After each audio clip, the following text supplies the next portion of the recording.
Assalamualaikum Mas Bro ya, kembali lagi dengan kita di Fajar Daily. Kali ini kita akan bahas tentang gimana sih cara hemat bangun rumah di saat pandemi ini tahun 2021 ya.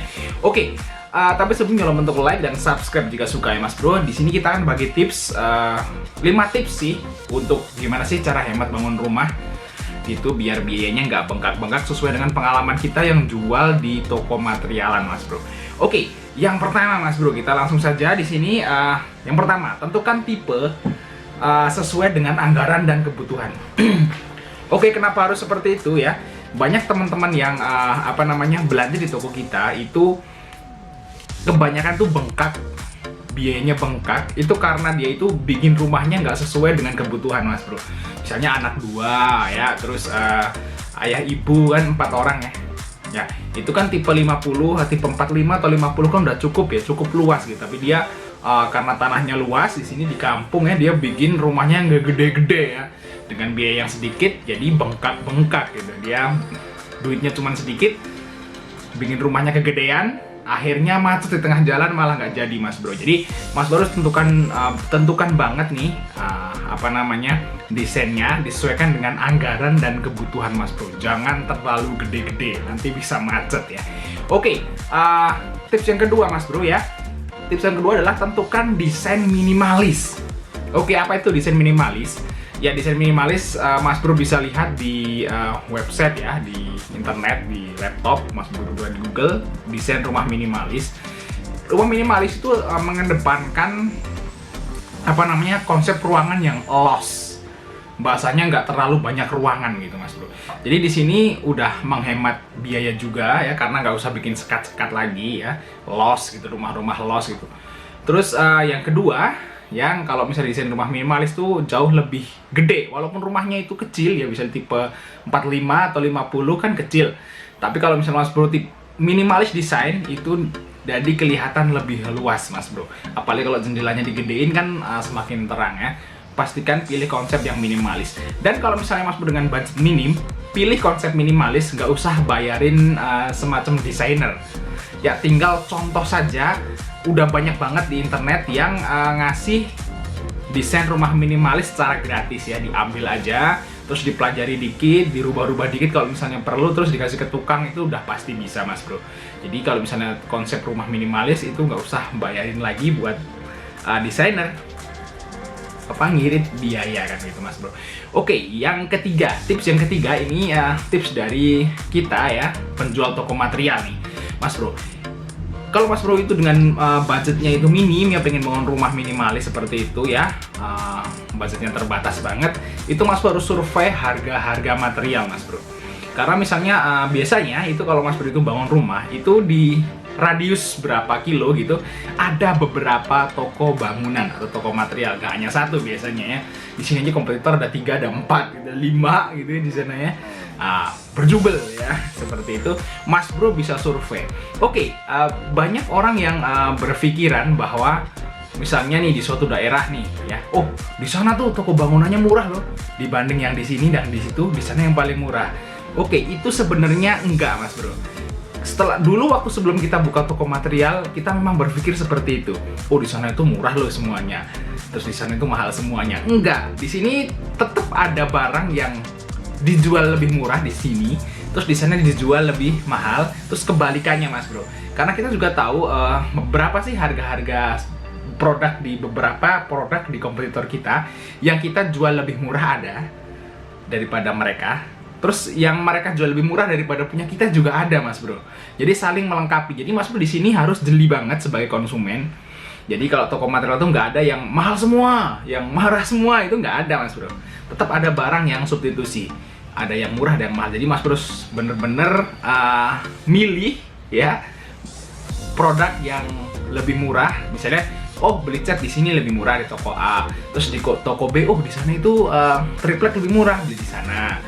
Misalnya di sini, oh bajaringan di sana lebih murah, beli di sana. Oh di sini ternyata genteng metalnya lebih murah, beli di sini gitu loh. Jadi nggak hanya terpaku dengan toko material, karena emang nggak ada yang toko yang murah semua dan nggak ada toko yang mahal semua. Pasti ada yang murah, ada yang mahal seperti ini Mas Bro. Ini udah kita kasih bocoran aja Mas Bro seperti itu ya.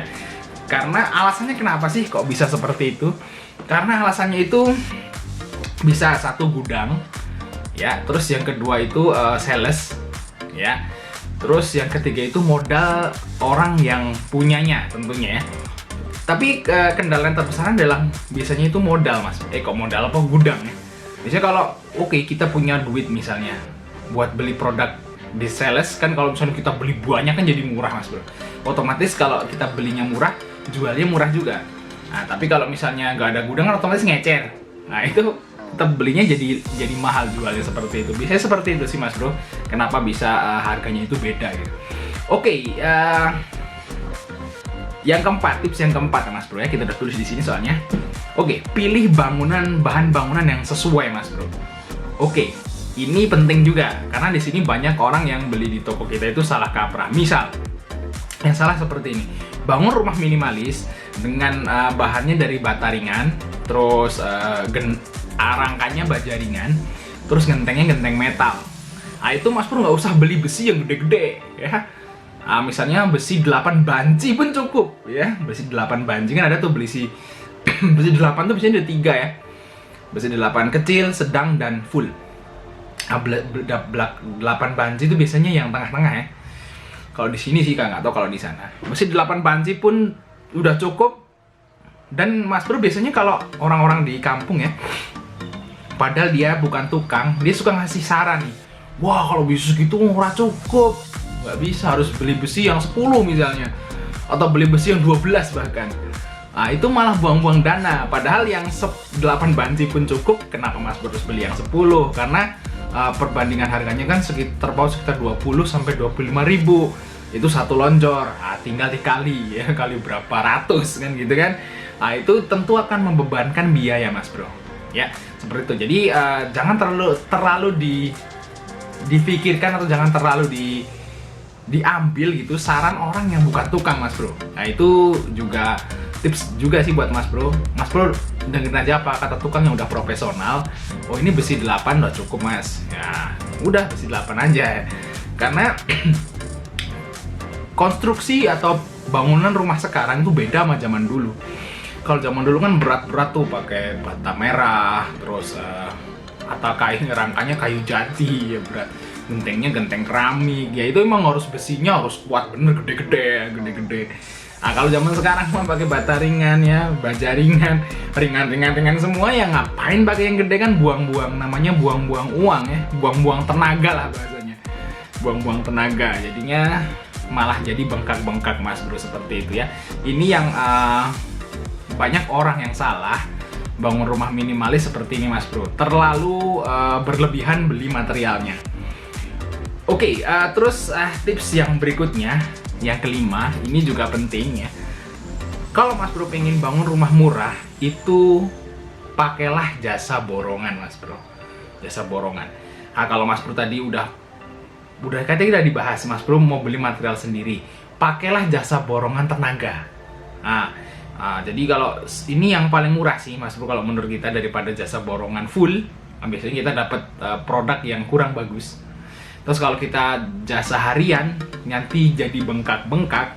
Yang tengah-tengah adalah jasa borongan tenaga doang. Di sini juga ada teman-teman yang dia itu ngasih borongan cuma tenaga. Jadi awalnya kita buat konsep, misalnya kita, Mas Bro tadi kan udah kita kasih tips bikin ngambil desain dari internet, ambil jedet gitu. Oh, bisanya seperti ini, tipe 50 misal, kamar 2 segala macam udah digambar.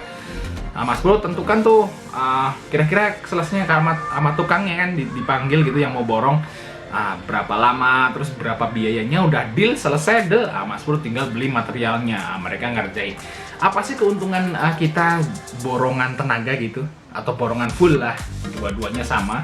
Itu yang keuntungan paling banget adalah Mas Bro nggak usah bikinin kopi, Mas Bro nggak usah bikinin makan, Mas Bro nggak usah ngecek. Ya, semuanya udah dibikin SOP, Standard Operational Procedure, begitu ya. Jadi enak banget. Misalnya Mas Bro kerja sibuk ya, jadi nggak usah terlalu mikirin ke situ.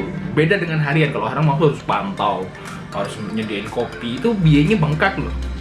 Di sini ngasih makan tukang ya, tukang kopi ya, snack itu bisa bengkak biayanya di situ, Mas Bro. Jadi sangat bagus kalau misalnya biaya minim itu borongan tenaga aja.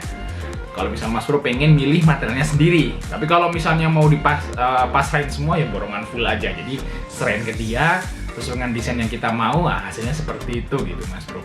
Dan kalau misalnya pilih jasa borongan, Mas Bro harus bener-bener pilah-pilah tukangnya. Jadi Mas Bro bisa tanya-tanya tetangga gitu, oh tukang yang bagus tuh mana gitu ya.